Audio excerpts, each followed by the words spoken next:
You're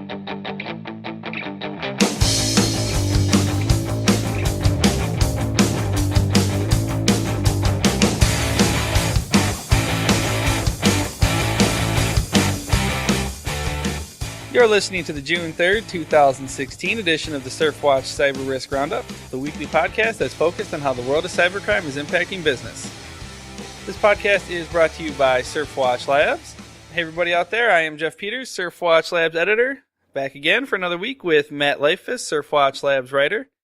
As always on this podcast, we bring you the top 5 cybercrime events, advisories, and legal actions each week based on Surfwatch Labs data and analysis.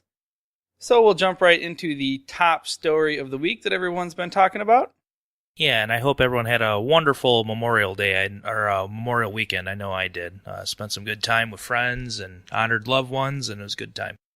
Coming in at number 1, we're going to talk about Myspace and Tumblr.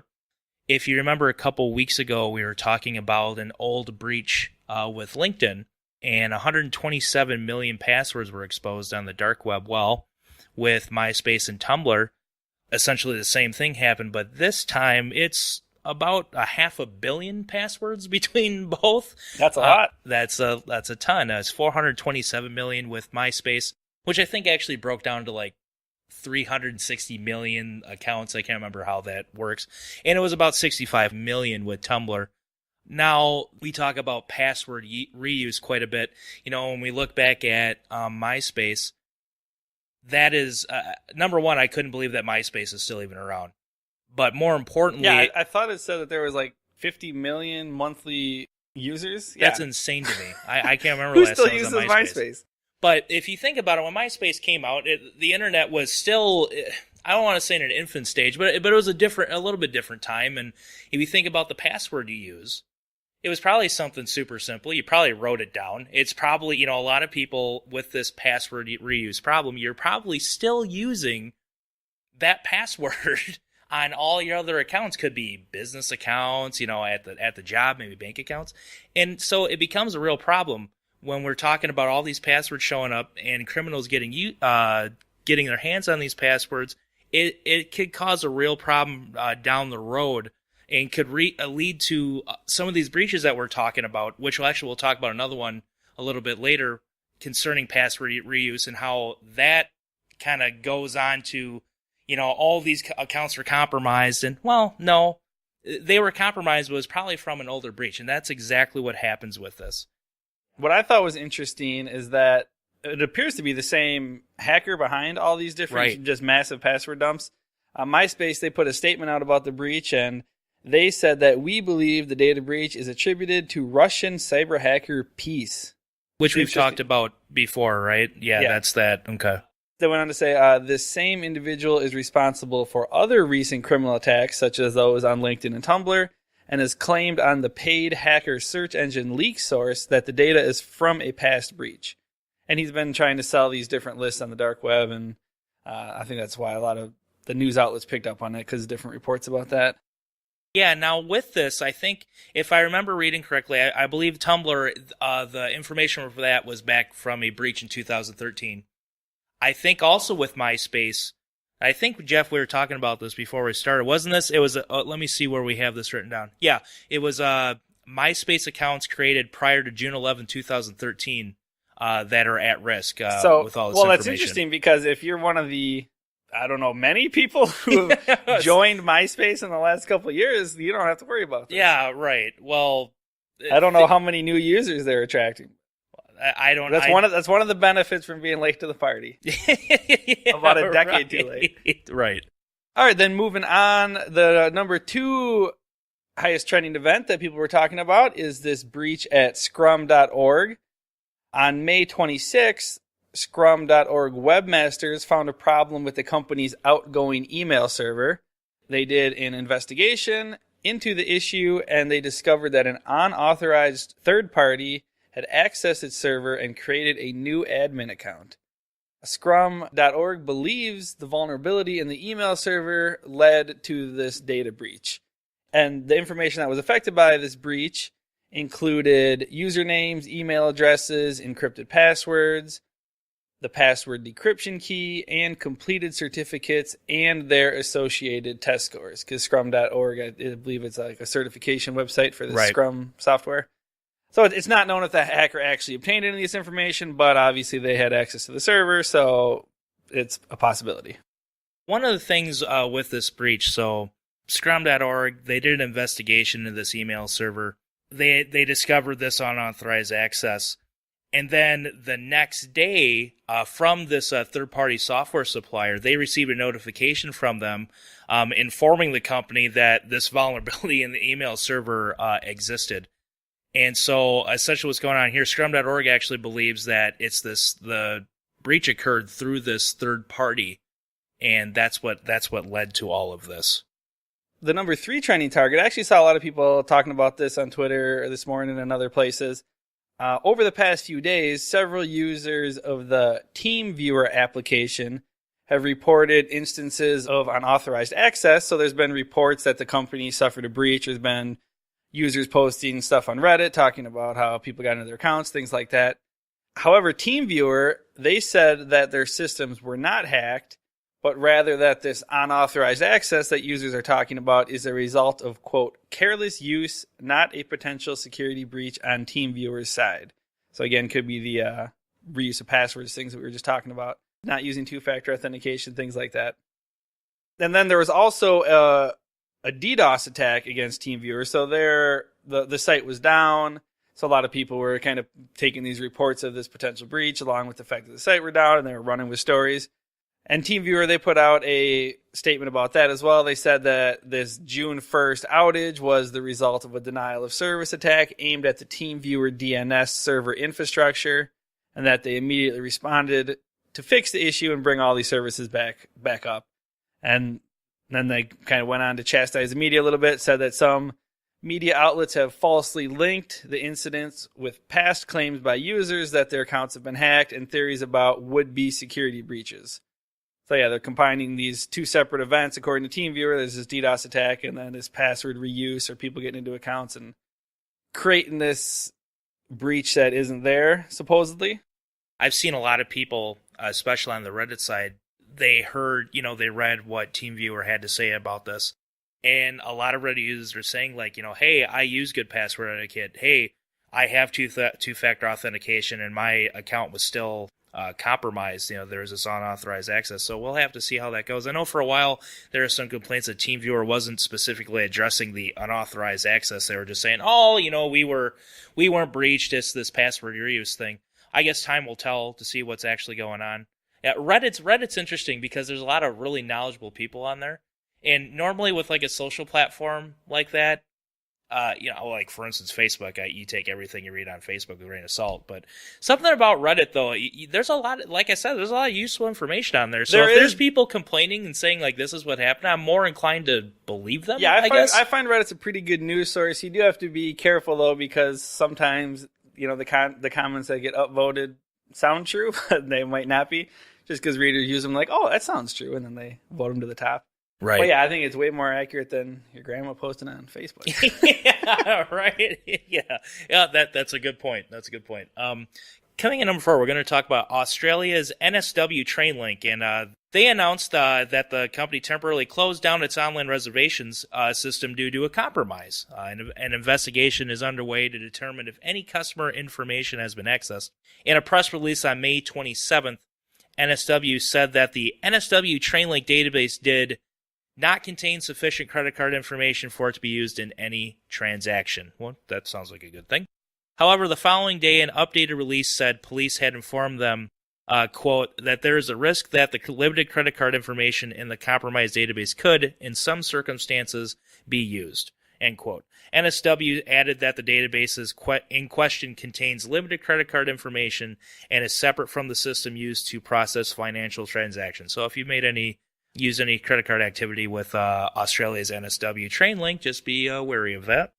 Yeah, and I wrote about that a couple days ago. I didn't really see, there's not a whole lot of information, just these couple of press releases that they put out basically saying that they're investigating. And it's just kind of interesting that first they say, oh, nothing to worry about. Then they say, wait, the police told us there might be something to worry about. And then coming in at number 5, we have Pakistan's Zameen real estate website, which was hacked, a Bangladeshi hacker going with the handle of TigerMate. I always love these hacker names. Anyways, this hacker hacked and defaced one of Pakistan's largest real estate websites. The hacker also leaked the site's entire database online for public access. The hacker left a defaced note on the website saying that he hacked it, this TigerMate guy. He put his Twitter handle out there, and then he tweeted the information and put this link out there for anyone to go download the entire source code and the user database. And this database contained usernames, email addresses, encrypted passwords, phone numbers, other personal information of the users. However, he then took the information down, and I believe his Twitter account's since been deleted. But according to the Express Tribune, which is a newspaper in Pakistan, they said that the alleged hacker said he is taking down the leaked upload, adding that, quote, "I think I've made my point." I don't know what the point is. Yeah, but okay. Apparently this company's security is not so well, and he just wanted to let them know. That's his way of doing it. Yeah.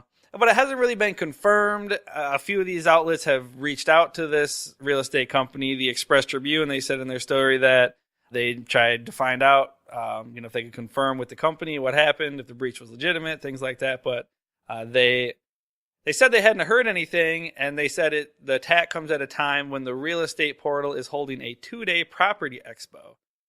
So maybe they're just busy to respond. Maybe. You think they want to do a little bit of damage control about this breach, especially if it's potentially not legitimate. But it sounds like busy. It's legitimate. They're busy.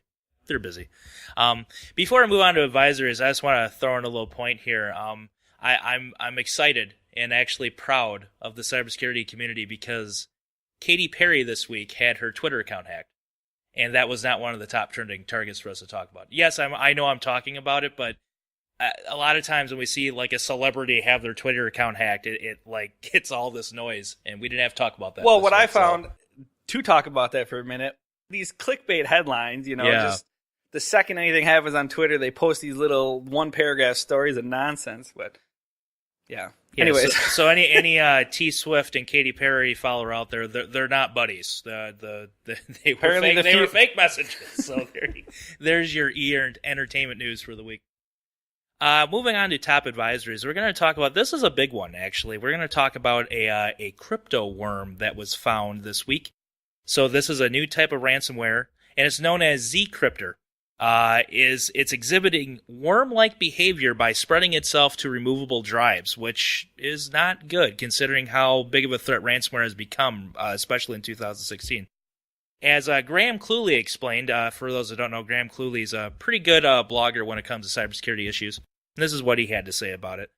Before it even begins the encryption process, the crypto malware drops autorun.inf on all attached removable drives, effectively creating a copy of itself on all USBs connected to the computer at the time of infection. He continued, "This newest ransomware may even invoke the notion of a cryptoworm, first articulated by Cisco security researcher William Largent back in April.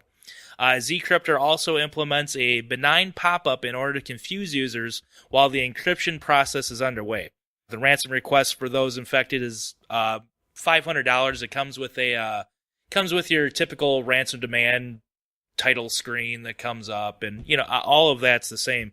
But here we already have a problem this year with this ransomware epidemic, and now we have this crypto worm that is self-propagating and can essentially infect without any effort from anyone else. If that started working, that would be kind of scary. That would be. Especially another reason for your company is to not allow just anyone to bring in USBs and plug them in. Right. Yep. Another article, I think I just saw this this morning, although I'm not sure when the FBI put this alert out, but the FBI is warning about these huge amount of victims that are being extorted after data breaches.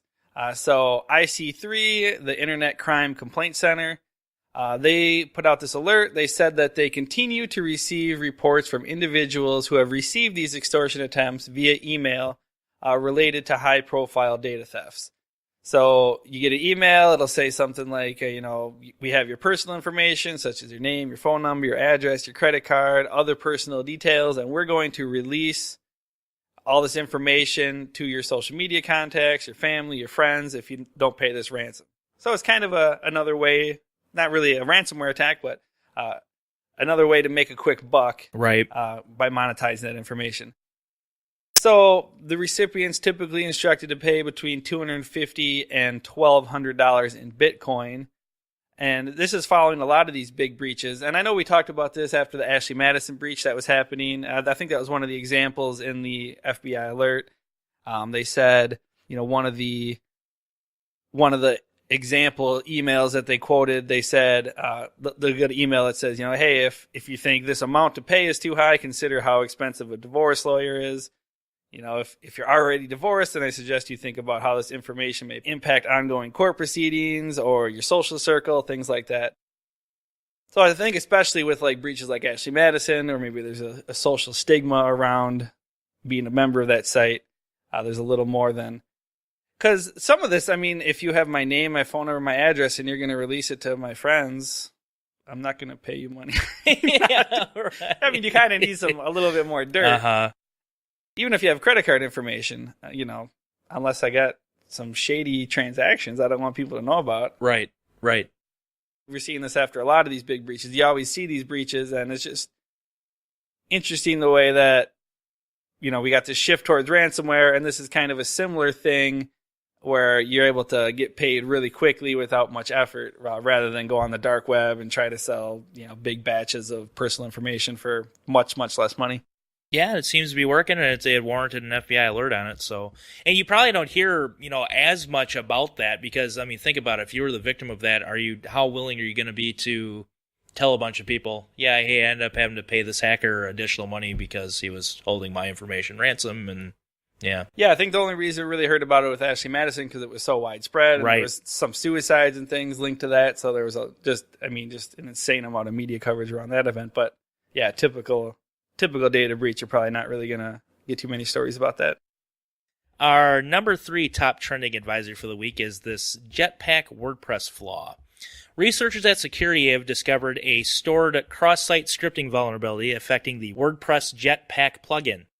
That's a tongue twister. This is significant as the popular plugin is installed on more than 1 million WordPress sites. According to researchers, an attacker can exploit this vulnerability by leaving a comment containing a carefully positioned shortcode to inject malicious JavaScript code on the vulnerable website. The Jetpack team said that WordPress has already pushed out an update via the auto-update system. So those using an updated version of WordPress with the auto-update enabled should be protected. And the Jetpack team added, if you've been using our spam filter, you're protected and have been since this vulnerability was first reported to our security team.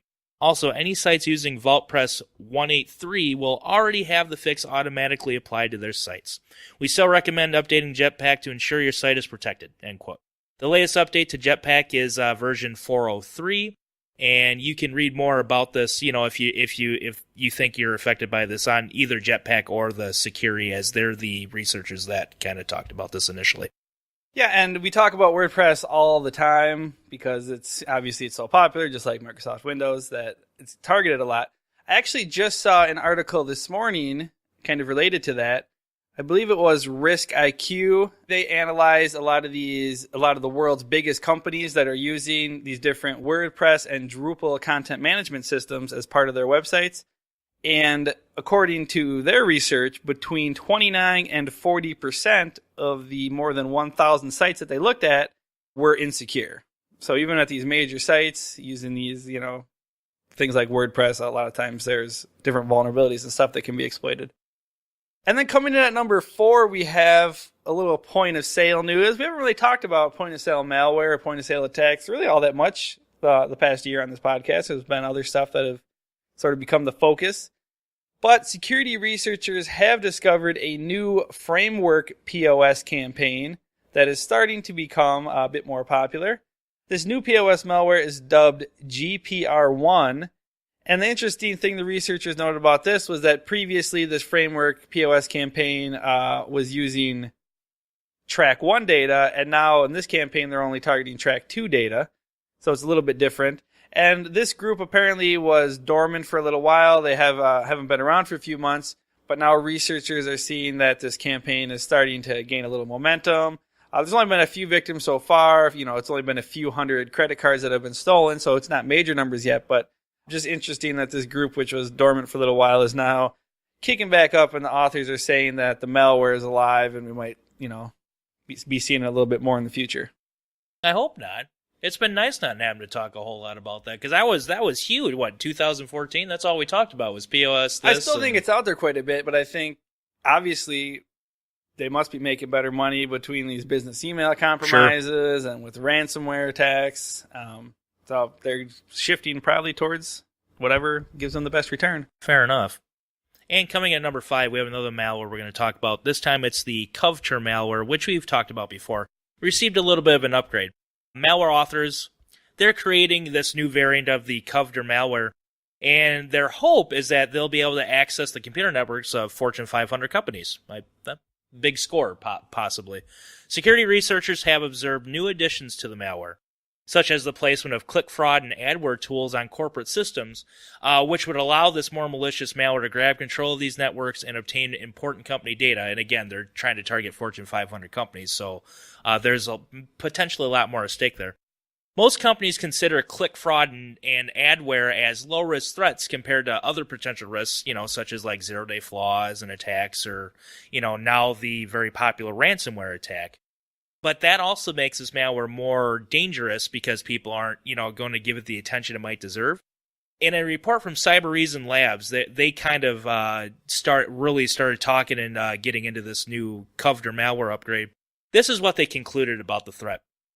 Security teams cannot be expected to eradicate all low-level threats due to their high prevalence on user machines, but they should develop an approach to track if low-level threats evolve into a higher-risk programs and to be able to eradicate these cases. And the report is, the title of the report is Operation Escalation, How Click Fraud Malware Transforms into an Advanced Threat. So that's basically what they're talking about. You have these low-level threats, they get ignored, but then they're able to evolve them into these more advanced threats and infect these Fortune 500 companies, potentially. All right, now moving on to the top trending settlements, lawsuits, and other legal news from the past 7 days. To kick it off, we got a couple of different healthcare lawsuits, talking about how things have sort of changed in terms of what cybercriminals are targeting. Well, if you remember a year and a half ago, everyone was talking about healthcare. And the Anthem data breach, believe it or not, is going on and still going to be going on for quite a long time. A data breach lawsuit against Anthem and Blue Cross appears to be heading for trial. On Friday, U.S. District Judge Lucy Coe confirmed that most of the claims can proceed. Now, this case is pretty complicated because it involves contract breaches in several states, as well as federal claims, and there's an enormous number of contracts that the court might have to consider. So the judge basically told the different attorneys in the case, hey, I don't want to prejudice either side, but we need to kind of trim this down and make it humanly possible, or we're never going to be able to get it to a point where we can roll on this. So I believe they're going to start the discovery portion soon, and that's going to potentially probably take a long time as well, just because it's a really complex case. And the judge, she said that this case is going to address a lot of novel issues, and that the complexity and lack of precedence in data breach class actions is going to make it a difficult case. So, the judge seems pretty talkative about how hard her job's going to be. Yeah, well, it's a big deal. There are a lot of people affected by the Anthem breach. Now, moving on to another healthcare breach. So, in the Anthem breach, we're talking about how they're going to move forward. Well, now we're going to talk about another healthcare data breach that a judge dismissed, and it involves the Care First data breach. Federal judge dismissed a lawsuit against health insurer Care First, saying that even though a significant amount of time has passed since the June 2014 data breach, the plaintiffs had not shown incidents of harm or data misuse. The judge also said the claims of future harm were too speculative. The case involved a data breach announced in May 2015 that impacted 1.1 million people. It made headlines along with other health insurance breaches such as Anthem. An attorney told Health Info Security that although the two cases are similar, in this case Anthem and Care First, the Anthem case is being brought in part under California law, which is much more sympathetic to a consumer's right to privacy. And actually, we see that quite a bit. A lot of California, as it seems like California has passed quite a few laws, really helps protect people's information. We see that come up quite a bit. Yeah, and then another lawsuit that has hit the news. This is our weekly W2 theft update. There it is. If you remember a while back, Kroger employees, they had some of their W2 information stolen from Equifax. And now a potential class action lawsuit has been filed by an Atlanta-based Kroger employee. According to this lawsuit, Kroger told employees that it believed that identity thieves had managed to steal this information from Equifax and that information had actually been used for fraudulent tax returns already. It's important to note that Equifax's systems weren't compromised. However, in order for an employee to gain access to their W-2 information, all they needed was a simple password. I think it was a combination of the worker's birth year and the last 4 digits of their social security number, which obviously, with all these data breaches out there, some of that information is readily available. And so hackers were able to basically guess that password, steal some of these W-2s, and now there's this lawsuit against Equifax over this.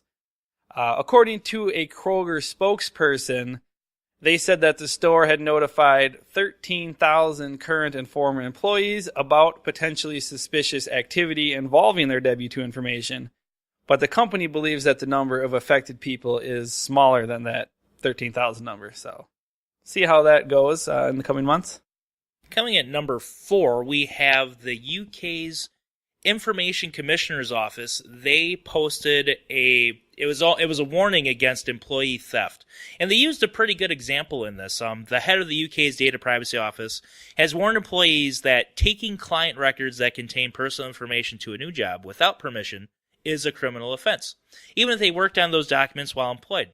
The comments followed the prosecution of a waste disposal employee who took client information when he left his job. Now, what happened was you had this guy, he worked for this waste disposal company. He ended up going, whether he took a better job or whatever is irrelevant, he ended up going to a rival company, and he took the client information of, it was like 900 some people with him, obviously to add that business to the rival company. Well, that's a big no-no. You can't do that. Reminds me of something I actually wrote. Well, it reminds me, so I just did it the other day, but I wrote it. This brings up the thought of like insider threats, and I actually wrote an article about this. We took a look at Surfwatch Labs data, kind of checked out what's been going on in the realm of insider activity, and one thing to point out from that. Now you have these bigger breaches that happen. For instance, we've been talking a lot about SWIFT and the banks, and there's some talk that, especially from the that bank heist against the Central Bank of Bangladesh, that could possibly have ties to insider activity. Now, that's huge. You're talking $80 million. That's huge. But one thing to point out when we talk about insider threats, yeah, there's definitely that looming threat of that big breach. But really, it's your loyal everyday employees that make the biggest mistakes that leave you the most vulnerable. And people, I think that gets lost sometimes. Like in the case of the FDIC, I don't know if you heard about this, Jeff, but they've had several instances where employees or former employees are leaving the company. They'll download, like their information, things that they worked on, but it will contain the information of clients, and they take that with them. That compromises a company, and it's these everyday little threats that leave these organizations at the most risk, including the bigger type breaches, like when we're looking at the Bangladesh bank heist. That, it's a big deal. Well, yeah, last week I think on the podcast we talked about I think it was UBS and Wells Fargo. Someone left from UBS and took their client information over to Wells Fargo for their investment services, and I think there was a $1.1 million ruling about that whole ordeal. So yeah, that's definitely pretty common, and it's also one of the hardest things really to combat, because as an insider, if an outsider is gaining access to the sensitive information like client lists or something, it's a lot easier to detect that. But if it's someone who is supposed to do that as part of their job duties, it's a little harder to monitor that. I mean, certainly right. You can. There's tools out there to do it, but it's not quite as easy as some of the other tasks. And then the last legal item this week, I thought this was a pretty interesting story that we should mention. There were some Russian hackers arrested, and it was actually the largest ever arrest of Russian hackers. And you don't really hear about Russian hackers getting arrested too often. Usually you hear the opposite, that they're safe, you're safe in Eastern Europe and Ukraine and Russia. Well, apparently Russian law enforcement cracked down. They arrested 50 people, and these people were all tied to the creation and distribution of the Lurk Trojan. Now, this is a piece of malware that has led to the theft of more than $45 million from banks, financial institutions, and businesses since 2011. And that's according to Kaspersky Lab, who said that they assisted the law enforcement in this takedown. So just real quick what this Lurk Trojan is, because obviously $45 million is a pretty impressive haul. Yeah. This Lurk group, they would infect legitimate websites with exploits, including leading media and news sites, and then a victim would simply go to the compromised web page and they would get infected, assuming, it would exploit some vulnerability to infect them without having to click or do anything. And then once inside the victim's PC, it would download additional malware, things like that. And the interesting thing about this Trojan is that it's not stored on the victim's computer, but in the random access memory. So that was just one of the things to point out that kind of sets it apart from other malware. Always nice to wrap up the podcast on a positive note. On a positive note. Now moving on, we have our funny story of the week. So this story is sort of cyber related. Do you remember hearing about a Florida apartment complex that banned its tenants from posting negative online reviews? You remember hearing it? I do. I think I remember hearing it didn't turn out so well. No, it didn't. Because then obviously they got flooded.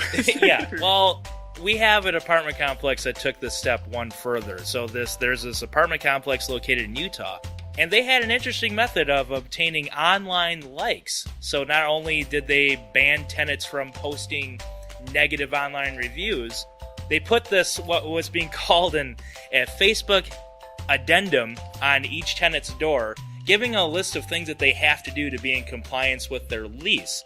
One of them was they couldn't post negative reviews, and within 5 days they had to go on Facebook and actually friend the apartment complex on their page. Kind of interesting. Obviously, the apartment complex was thinking, hey, this is going to be a good way, maybe we get some likes and things like that. Well, it turns out that's not what happened. The story made national news, and the Facebook page got flooded with one-star reviews.